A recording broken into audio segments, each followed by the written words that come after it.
Yes, it came from outer space to fill the world with terror.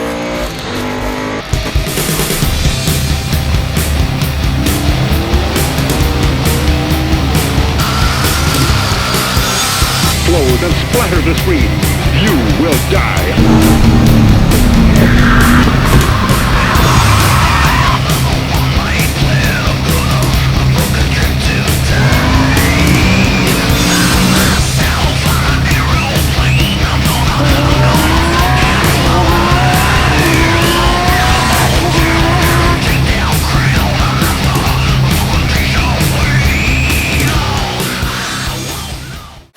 G'day guys, Liam Hill from Riverside Racing here. We're going to have a little bit of a talk about our Mustang Sports Sedan today.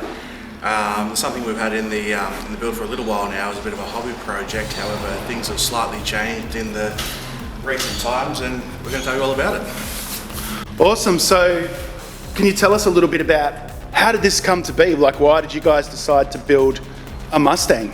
The Mustang was something, it was a modern appealing shape to us, which also one of the major philosophies behind the car was to integrate as much aerodynamics as possible with the layout, the size, the cockpit position, everything about the car was exactly what we were after, so that's why we landed a Mustang.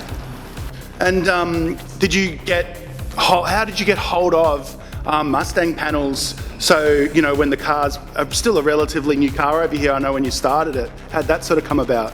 It wasn't too hard actually, because all the pillars, everything was all just brand new panels where you can actually buy just about an entire Mustang in parts. So we just basically put all the outer skin panels, knocked them together so we could start fabricating the buck to eventually be turned into composites.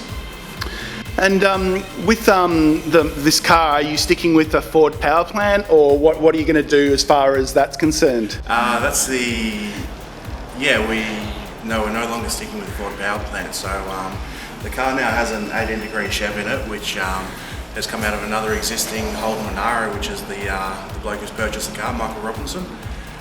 So in the past few weeks, we've actually sold the car to Michael.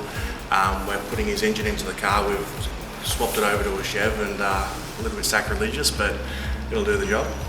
But that's very sports sedan, isn't it? To not to be worried too much about brand going into the same brand. And I think the big news right there that people might have not caught is that Robbo, who's involved with the Nationals and very involved with state, has purchased a Ford after being a Holden man for so long. Yeah, he has. So he has got a little bit of bow tie in it with the engine, but yeah, he is in a Ford these days.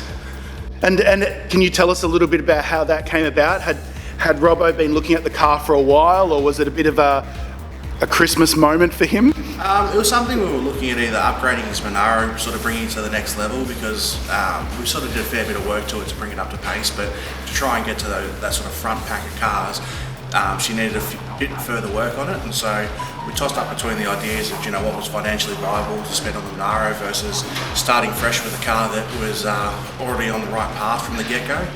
And eventually, I guess, you rip the Band-Aid off and you end up with a new car.